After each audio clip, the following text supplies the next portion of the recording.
한국 고전 베스트 30 장기전. 도련님, 저것이 무엇입니까? 무얼 말이냐? 저기 저 검은 그림자가 보이지 않습니까? 무엇이 보인단 말이냐? 쌍놈의 눈에는 헛개비만 보이는 모양이구나. 분명히 장기와 까투리가 날아오고 있습니다, 도련님. 저것이 보이지 않습니까? 그제서야 한매도령도 이쪽으로 날아오는 물체를 똑똑히 볼 수 있었다. 정말 장기와 까투리가 날아오는구나. 저 뚜렷이 빛나는 깃은 궁궐에서 보내는 사신과 시녀의 표시다. 분명히 공주님이 보내신 사신이로구나. 한매도령이 뛰듯이 기뻐할 때 사신으로 날아온 장기와 까투리는 한매도령과 들머루가 주춤거리고 있는 상공을 한 바퀴 쓱 돌더니 바위 옆으로 가볍게 내려앉았다. 그러더니 장기가 엄숙한 어조로 물었다. 공자가 이곳 태수의 아드님이십니까? 한매도령이 기쁜 얼굴로 대답했다. 그렇습니다. 보아하니 궁궐에서 나오신 사신들이시군요. 먼 길에 수고가 많습니다. 그런데 무슨 이유로 저를 찾는지요? 공주마마의 심부름으로 왔습니다. 공주마마께서 보내신 이 글월을 받으십시오. 까투리가 깃 속에 간직해온 가랑잎 편지를 내놓았다. 공주님의 글월이라고요? 한매도령은 공주가 직접 나타나기라도 한 것처럼 떨리는 목소리로 외치고 편지를 펼쳐보았다. 한매 공자님 보옵소서. 공자님을 한 번 배웠고 소녀는 평생 공자님을 의지하여 살아가려고 생각했습니다. 그러나 뜻하지 않은 장벽이 있을 줄이야 그 누가 알았겠습니까? 엄마마마를 통해서 제 심정을 아바마마께 아른즉 아바마마께서는 벌써 부마, 임금의 사위가 될 장기를 정해놓으셨다고 하시며 소녀의 마음을 사로잡아 나라의 질서를 어지럽혀 놓는 공자님을 즉시 포박하라는 명령을 내리셨다는 것입니다. 한매 공자님, 우리들은 이 세상에서 인연이 없는 듯하니 험악한 나졸들에게 욕을 보시기 전에 멀리 떠나서 다른 나라를 찾아가 복되게 지내십시오. 눈물이 앞을 가려 더 이상 쓸 수가 없습니다. 공주 올림. 편지를 읽은 한매도령은 멍하니 허공만 바라보았다. 절망감, 안타까움, 여러 가지 복잡한 마음이 얼굴에 스쳐 지나갔다. 안 돼. 공주가 나를 사랑하는 것을 알게 된 이상 나는 도망칠 수가 없어. 한매도령은 곰곰이 생각하다가 이윽고 굳은 결심의 빛이 눈동자에 나타났다. 들머루야. 예, 도련님. 나는 이 길로 입은 사신들을 따라 공주님이 계시는 궁궐로 들어가겠다. 그러니 너 혼자 들어가서 아버님과 어머님께 공주님과의 사연과 이 편지를 받아보았다는 것을 내 대신 낱낱이 여쭈어라. 이번에 궁궐로 들어가면 살아나올 길이 없을 것 같으니 부디 나를 찾으시지 말라고 말씀드려라. 이 비장한 말에 들머루는 펄쩍 뛰었다. 도련님, 그게 무슨 말씀이십니까? 제발 사리를 냉정히 판단하십시오. 살아 돌아올 길이 없는 줄 알면서 왜 대궐로 들어가시겠다는 것입니까? 한매도령의 태도는 오히려 차분했다. 공주 없는 세상 살아서 무엇하리. 일찍 죽는 것이 더 마음 편하다. 부모님께 불효자식 되고 이웃마을 태수의 따님에게는 안 되는 일이지만 공주님이 계신 궁궐에서 죽는 것이 차라리 내 소원이다.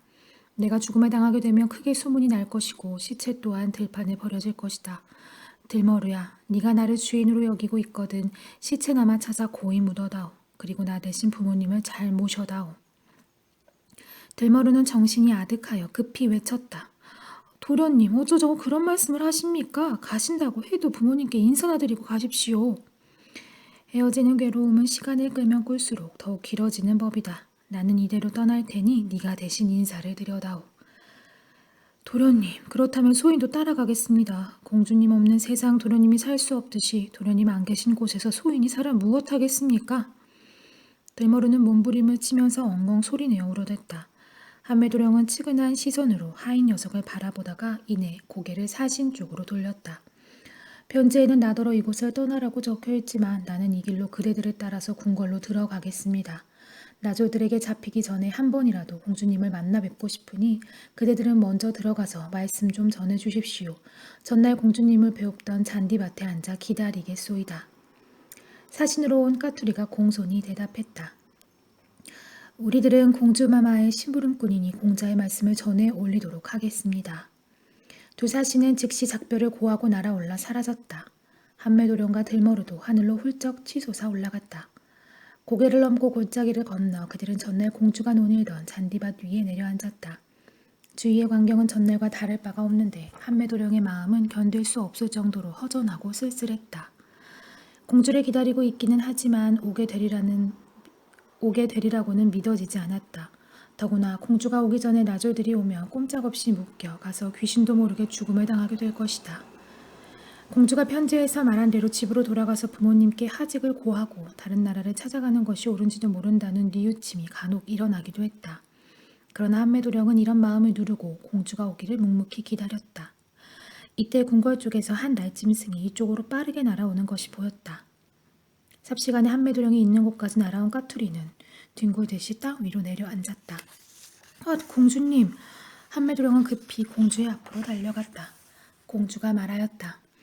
공자님, 이렇게 또다시 뵙게 되어서 저는 죽어도 한은 없사오나 어쩌자고 여기까지 오셨습니까?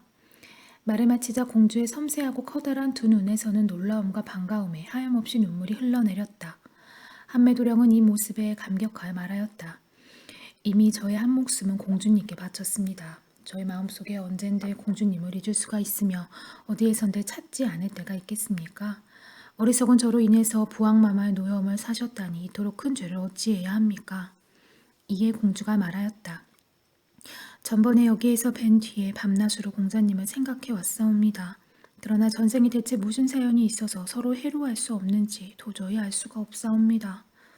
공주는 잠시 한매도령의 얼굴을 뚫어지게 쳐다보고는 다시 말하였다.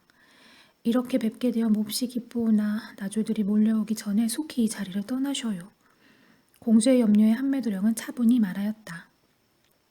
수백의 나졸들이 온다 해도 저는 조금도 무섭지 않으며 수천의 화살이 제게 날아와도 저는 이 자리를 떠나지 않을 것입니다. 그러나 공주님의 신변이 도리어 걱정되오니 이 자리를 뜨도록 하십시오. 공주는 한매도령의 진지한 말에 대답하였다. 저도 공자님과 함께 여기에 있겠사옵니다. 여기에 제가 있으면 공자님이 외롭지 않으실 거예요. 또 제가 이곳에 있으면 나졸들이 온다 해도 공자님을 거치게 대하지는 못할 것이니까요.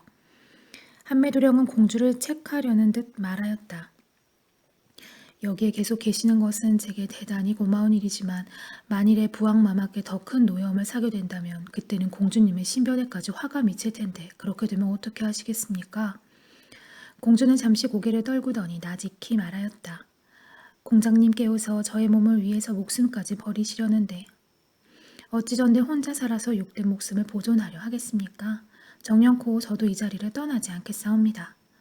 한매도령과 공주님은 가장 긴박한 환경 속에서 가장 기쁘고 만족스러운 마음에 도취하였다. 그들은 서로 눈물을 쏟으면서 굳은 사랑을 몇 번이고 맹세하였다. 그때 갑자기 하늘이 소란스러워지며 수많은 날짐승들이 궁궐 쪽에서 치달아 올라오고 있었다. 조그만 참새떼처럼 검고 작은 날짐승들이 손살같이 공주와 한매도령이 있는 잔디밭을 향해서 날아오고 있었다. 점점 가까이 올수록 날짐승들의 모습은 커가고 뚜렷해졌다. 그것은 궁궐을 지키는 나졸의 무리였고 한매도령을 잡으러 온 것임은 두말할 필요조차 없었다. 거기 그대로 있거라. 제일 앞서 날아오던 나졸 한 놈이 땅에 내려서기도 전에 한매도령을 향해 소리쳤다. 한매도령은 이미 모든 일을 짐작하고 있었으므로 조금도 움직이지 않고 서 있었다. 조금 전에 큰 소리를 쳤던 나졸이 한매도령에게 물었다. 네가 복맥골에 사는 태수의 아들이 분명하렸다. 한매도령은 아무 동요도 없이 대답하였다. 그렇소. 그런데 대체 당신들은 누구요? 친위대 대장은 얼굴이 일그러지며 말하였다. 우리는 궁궐을 지키는 친위부대다. 대왕마마의 어명을 받들고 너를 체포하러 왔다. 말을 듣고 난 한매도령은 친위부대장에게 물었다. 대체 대왕마마가 무슨 까닭으로 나를 체포하라고 명령하셨소? 나는 아무런 죄도 없소이다. 친위부 대장은 큰 소리로 말하길. 이게 씨발 놈, 대왕마마께서 아무런 이유 없이 너를 잡으라고 하셨겠느냐? 여봐라, 어서 이 죄인을 묵도록 하라.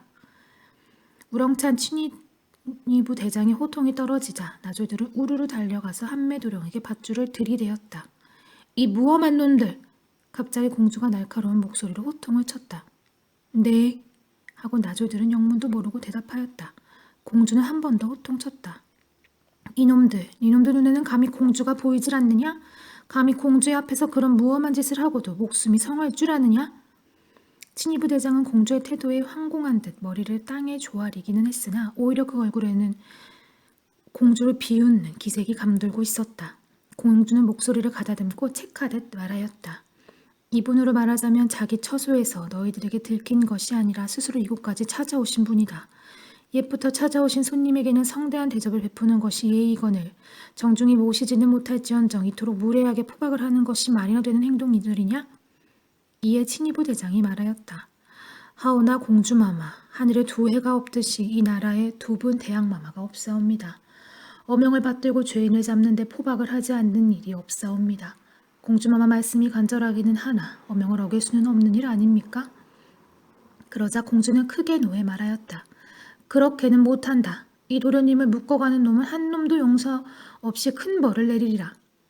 말을 듣고 난 친이부 대장은 은근히 위협하는 말투로 말하며 입가에 웃음을 지었다. 공주마마, 부디 노여움을 진정하시옵소서. 어명을 거역할 수 없는 일 아닙니까? 말을 마치고 나조를 돌아보며 명령하였다. 무엇을 꿈을 대느냐? 어서 죄수를 묵도록 하라. 이에 나졸들은 대답했다. 네.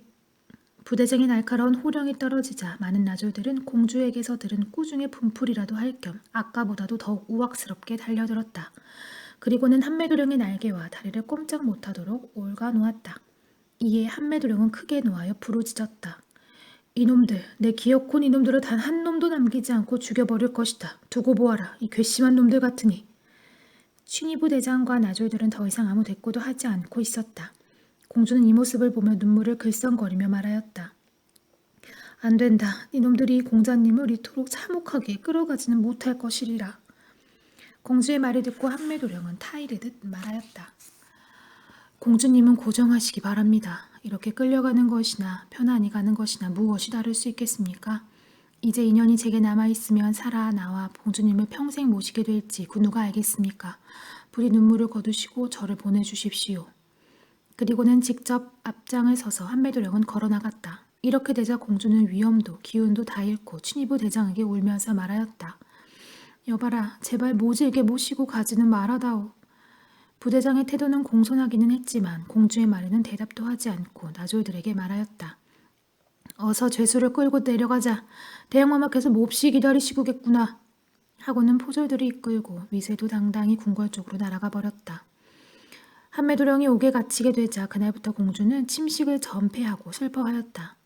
이에 시녀들이 아무리 맛있는 음식을 차려 올리고 여러 가지로 위로를 하였으나 공주는 슬프고 괴로운 표정으로 밤낮을 지냈다. 그러므로 공주의 몸은 나날이 수척해갔다. 왕후가 공주의 괴로움을 보다 못해 걱정스러운 표정으로 물었다. 아가야, 너의 괴로움은 곧 대왕마마의 괴로움이고 나의 괴로움이란다. 이제 그 괴로움을 거두고 다시 예전처럼 명랑하고 밝은 모습으로 돌아가도록 노력해라. 공주는 왕후의 말을 듣고 고개를 숙이며 아뢰었다. 어마마마, 죄스러움에 몸둘 바를 알지 못하겠나이다. 하오나 한번 마음먹은 저의 마음은 스스로도 어찌할 도리가 없사옵니다. 태수의 아들 한매도령이 석방되어 소녀의 배필이 될 때까지는 소녀의 마음과 몸은 회복될 것 같지 않사옵니다. 공주의 처절한 말을 듣고 왕후는 나직하게 말했다. 공주야, 네 심정이 어찌 내가 모르겠느냐. 게다가 아바마마께서도 짐작하고 계시단다. 허나 나라의 법에는 상감도 복종해야 될 엄격한 것이 있으니 법 앞에서는 너의 괴로움도 참는 수밖에 달리 구할 길이 없지 않겠느냐. 왕후는 잠시 얘기를 멈추고 공주의 눈치를 살피는 듯 하더니 계속해서 말하였다. 이제 그 도령은 잊고 아바마가 정하신 대보 장군의 아드님과 혼이 나게 되면 그동안 너의 괴로움은 한낱 지나간 꿈처럼 자취도 없이 사라질 것이다. 왕후의 말을 듣고 공주는 확고하게 말하였다. 만일 이 다음에 설사 태수의 아드님을 제 손으로 내쫓을 만큼 싫어지는 한이 있다 하여도 지금은 그 도령 없이는 단 한순간도 살아갈 수 없나이다. 이제 더 이상 다른 말씀을 말아주십시오. 왕후는 공주의 단호한 말을 듣고 더 이상은 어쩔 수 없는 일이라 생각했다. 왕후의 입에서는 답답하고 긴 한숨이 새어나왔다. 아들이라고는 없이 귀하게 애지중지 키워온 딸마저 잃어버리게 되지는 않을까 심히 걱정되었다. 그날 밤 침전에 든 대왕에게 왕후는 절실한 음성으로 조용히 말하였다. 분명히 공주가 큰 병에 들었사옵니다. 자칫하다가는 그 애까지 잃게 될지 모르니 이 왕실의 대가 끊기게 될 염려가 없지 않사옵니다. 그 애를 구하기 위해서는 부득이 태수의 아들을 내놓으라 어명을 내리도록 하십시오. 대왕은 잠시 깊은 생각에 잠겼다. 물론 공주의 병든 몸을 보기 민망해서 눈시울이 더워지는 것 같은 표정도 있었으나 태수의 아들 한매도령에 대한 더욱 커지는 증오심은 대단한 것이었다. 엄숙한 목소리로 왕은 말하였다. 공주를 사랑하는 마음은 누구보다 내가 더하오. 허나 태수의 아들을 부마로 삼을 수는 도저히 없소이다. 그 첫째 이유는 이미 내 입으로 정해놓은 혼처를 2번 번복할 수 없는 일이오. 또 그 둘째 이유는 미천한 태수의 아들을 궁중으로 들여놓을 도리가 전혀 없기 때문이오. 이제 공주의 얘기는 더 이상 말하지 않도록 하오. 왕후는 급하게 물었다. 그러면 이제 어떻게 하실 예정이시옵니까? 왕은 가만히 눈을 감으며 천천히 말하였다. 대수의 아들을 옥에서 꺼내어 공주를 농락한 죄를 엄하게 다스려야 하오. 몸의 털을 하나도 남기지 않고 뽑아야 하고 다리를 묶어 죽이는 수밖에는 다른 도리는 없소. 왕후는 다급해져서 말하였다. 그 말씀은 지당하오나 그렇게 하시면 공주는 필시 자결을 하고 말 것입니다. 바위에 머리를 부딪고 목숨을 가볍게 버린 뒤 태수 아들의 영혼 곁으로 갈 것이 분명하옵니다. 대왕마마, 부디 공주에게 그런 참혹한 상황이 닥치지 않도록 너그러움을 베푸시옵소서. 말을 끝내고 왕후는 엎드려 채통도 있고 흐느껴 울었다. 대왕은 왕후의 동정을 한참이나 살펴보고 있었다. 왕은 마음이 복잡해져 심란하였다. 그것은 왕후의 말대로 태수의 아들을 죽이는 날이면 분명 공주가 자결할 것은 두말할 나위도 없기 때문이다.